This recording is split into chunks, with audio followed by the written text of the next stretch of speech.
Este pastor engañó a miles de sus seguidores, y su error y pecado sería casi imperdonable para aquellos que lo seguían y lo conocían. Un rival religioso, una trabajadora sexual y una noche bastó para que el castillo de moralidad, santidad y de ser un ejemplo a seguir se derrumbara por completo. Acompáñame a ver la historia, surgimiento, éxito ministerial, caída y restauración del gran evangelista estadounidense Jimmy Swaggart. Jimmy Swaggart nació en Luisiana en el año de 1935, proveniente de una familia de predicadores pentecostales llamada el Cinturón Bíblico. Swaggart mostró interés por la predicación y la música gospel, inspirado por su familia y su entorno religioso. Criado en un ambiente evangélico, comenzó a predicar en iglesias locales. Durante su adolescencia mostró un talento nato para comunicar y conectar con la audiencia. Su infancia estuvo marcada por la influencia de sus padres y abuelos, quienes le inculcaron los principios y valores de su fe. La música también desempeñó un papel importante en su vida. Desde joven aprendió a tocar la guitarra y piano junto a sus dos primos, Mike Gilly, quien era músico country, y junto a su otro primo, Jerry L. Lewis. Este último fue como un músico rebelde e incluso fue considerado como un músico satánico. Jimmy Swaggart estudió en varias escuelas a lo largo de su vida. Inicialmente asistió a la escuela dominical recibiendo una educación cristiana. Más adelante, Swaggart se matriculó en el sureste de la Universidad de las Asambleas de Dios en Texas, una institución educativa afiliada a las Asambleas de Dios, donde se preparaba en teología para convertirse en el gran predicador que iba a ser. Durante su carrera ministerial, Swaggart continuó educándose y ampliando sus conocimientos a través de estudios independientes y seminarios, logrando así participar en programas de educación cristiana, conferencias, entre otras actividades. Jimmy comenzó a mezclar la prédica y la música. Su mensaje elocuente, cristocéntrico y conmovedor comenzó a llamar la atención de miles y miles de oyentes y feligreses del Cinturón Bíblico en Estados Unidos.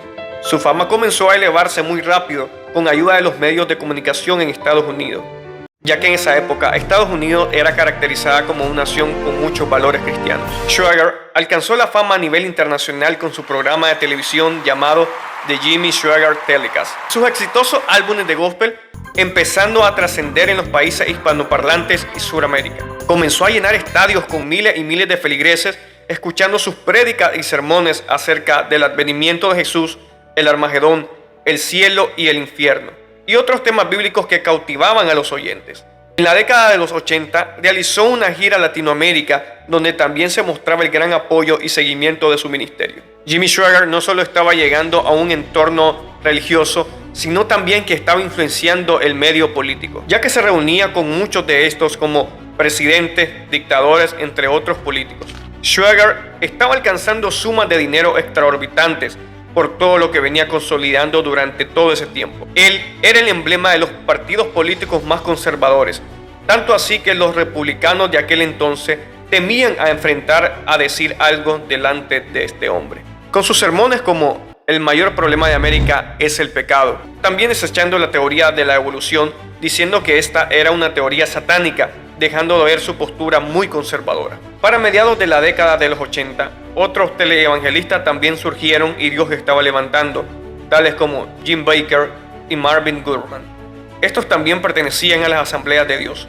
Muchas personas dicen que estos se llegaban a ver como contrincantes de la fe. Jim Bakker también tenía su programa de televisión, el cual estaba teniendo un auge muy grande, y también formó un grupo llamado Alabemos al Señor, en los cuales logró alcanzar un sostén económico muy grande. Pero por otro lado, una investigación en el 1986 reveló que Bakker estaba lucrándose de los feligreses, ya que estos tenían que pagar una suma de $1,000 para hacerse parte de su club o membresía, incomodando esto a muchos. Pero el detonante de su derrumbe ministerial fue cuando una ex secretaria de este pastor le denunció públicamente de haberla intoxicado, drogado y hasta abusado sexualmente de ella. Esto hizo que Swaggart declarara y denunciara el pecado de Bakker, anunciándolo así en grandes concilios y reuniones. Al igual que Bakker, Marvin Gurman estaba envuelto en un escándalo tras ser descubierto con mujeres de su membresía en actos inmorales. Swaggart fue uno de los que impulsó que el predicador antes mencionado fuera expulsado inmediatamente de las Asambleas de Dios. Quiero que nos detengamos un momento en esta parte del video y analicemos la actitud que tomó Jimmy Swaggart al momento de darse cuenta que estos dos predicadores antes mencionados habían estado involucrados en grandes escándalos por los pecados que cometieron. Quiero que recuerdes esta frase que te diré, ya que casi al final del video estaremos dando una reflexión sobre esto y será muy importante. La frase es: con la vara que mides, serás medido.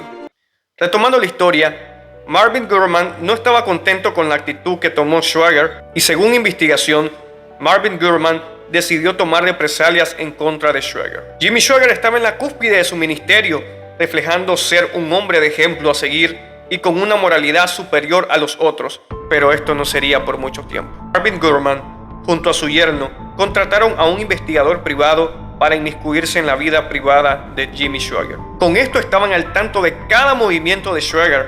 Pasaron días, semanas y meses, pero todo parecía normal. Pero todo cambió en noviembre de 1987. El yerno de Marvin Gurman y un detective privado siguieron a Jimmy, el cual se dirigía a un hotel de paso. Los hombres, expectantes de lo que podrían encontrar, se dieron de cuenta que allí lo esperaba una trabajadora sexual, la cual ofrecía sus servicios al famoso predicador de la palabra estadounidense a cambio de unos cuantos dólares. El yerno de Gurman rápidamente llamó a su suegro, el cual estaba feliz de haber recibido esa noticia, y le pidió a él y al investigador que retuvieran a Jimmy lo más pronto posible para él poder estar allí, pinchando así una de sus llantas del vehículo de Schwager para que éste perdiera tiempo tratando de cambiarla. De momento se apareció Marvin Gurman y sorprendió al reconocido predicador preguntándole lo siguiente: Jimmy Schwager, ¿qué haces aquí? Schwager, nervioso, también le preguntó lo mismo. Pero luego de unos segundos tensos de silencio, Marvin Gurman le dijo lo siguiente: tenemos prueba de ti y de la chica. Si no confiesa esto en público, esto lo haremos llegar a los medios de comunicación. Jimmy Schwager tardó aproximadamente 2 meses en tomar una decisión, pues se le hacía difícil aceptar que todo el imperio que él construyó y su movimiento y toda la popularidad que él tenía se derrumbaría. Poco a poco la noticia fue corriendo hasta que un 21 de febrero del año de 1988, Schwager no tuvo más remedio que pedir disculpas de manera pública, confesando así el motivo por el cual había caído de la gracia de Dios.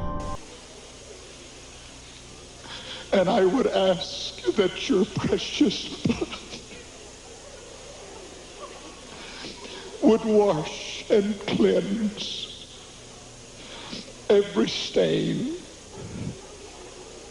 until it is in the seas of God's forgiveness. Pero esto no quedaría allí. Todo empeoró cuando Deborah Murphy, la mujer con la que Schwager se había acostado, reveló que no había sido solo una vez en la que Schwager había contratado su servicio, sino que en múltiples ocasiones el evangelista internacional había estado con ella, revelando así que Schwager no pagaba más de $20 o $50 por la noche.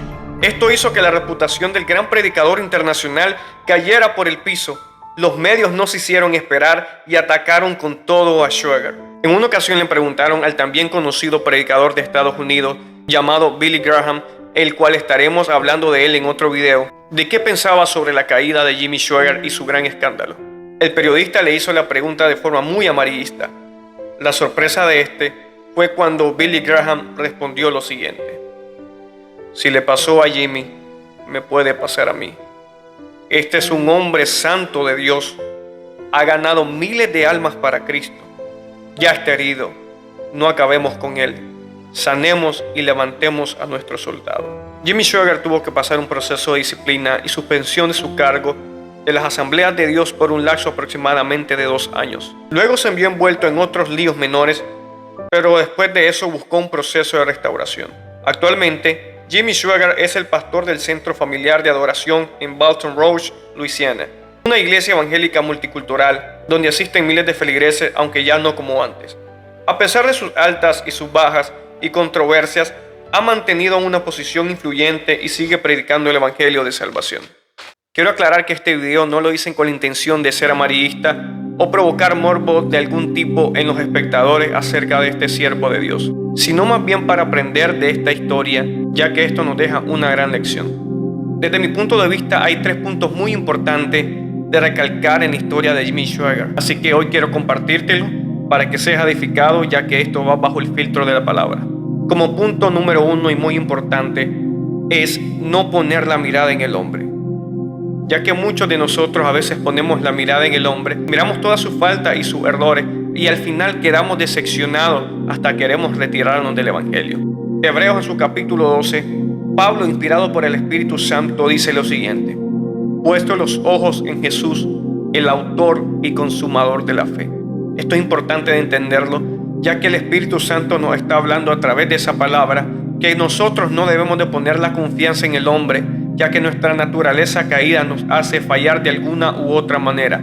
Todos estamos expuestos a fallar y pecar, así que no debemos de poner la mirada en el hombre, sino únicamente aquel que no tiene sombra de variación, sino aquel que permanece para siempre. También vino a esta tierra, se hizo semejante al hombre y fue tentado en todo, pero nunca se halló pecado en él, y es nuestro Señor Jesucristo, a cual debemos toda gloria y toda honra.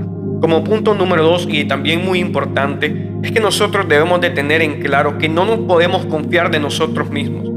Pablo, inspirado por el Espíritu Santo, también le expresaba unas palabras a Timoteo y le decía: cuídate de ti mismo. Esto nos hace entender que nosotros no podemos confiarnos de nuestras habilidades.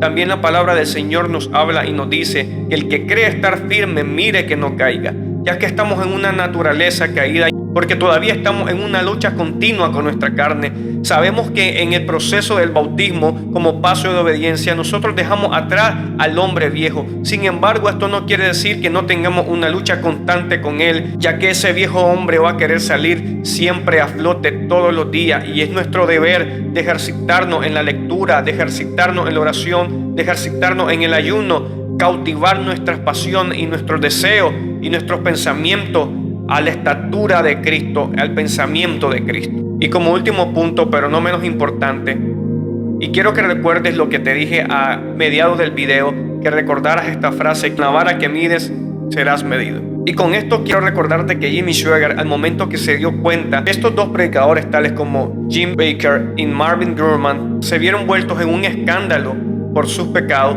él se apresuró a juzgar de manera pública y a juzgar de una manera precipitada. No estoy diciendo que hay que avalar el pecado, no estoy diciendo que hay que encubrir el pecado y que hay que apañarlo. Sin embargo, la Biblia dice que con amor y misericordia se corrige el pecado. También obedeciendo que la palabra del Señor dice que como tú quieres que te traten, así tú tienes que tratar a los demás. Ya que la amonestación y la exhibición de estos dos predicadores, Jimmy Swaggart lo hizo en público, en concilio y en varias reuniones donde habían miles de miles. También así se hizo saber el pecado que él cometió delante de miles. Por eso te quiero decir que no hagamos leña del árbol caído.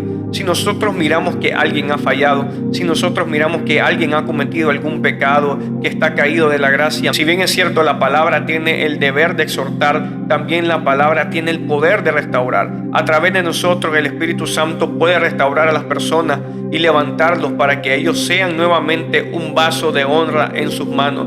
Así que no podemos desechar a aquel que Dios no ha desechado. Nuestro deber es darle la mano, decirle: levántate, porque todavía hay sangre que está fluyendo. Pablo decía que si alguno pecare, hijito, abogado tiene para con el Padre. Bueno, y este es el video de esta semana. Espero te haya gustado, espero que haya aprendido y reflexionado acerca de este tema del gran predicador Jimmy Swaggart. Sabemos que es un hombre de Dios, que lo fue y lo sigue siendo a pesar de sus altos y sus bajos. Esta historia nos da una enseñanza, y es que pongamos la mirada en Cristo Jesús, el autor y consumador de la fe. Por favor, dale like a este video, suscríbete al canal que no tiene ningún costo. También puedes comentar sobre el video qué es lo que tú piensas, qué es lo que te gustó. Si quieres que hablemos sobre otro tema en otra oportunidad, otra historia que quieras saber, nosotros con gusto podemos compartirlos en otra ocasión. Recuerda que este es tu canal, así es, así sea, donde la palabra de Dios le decimos amén.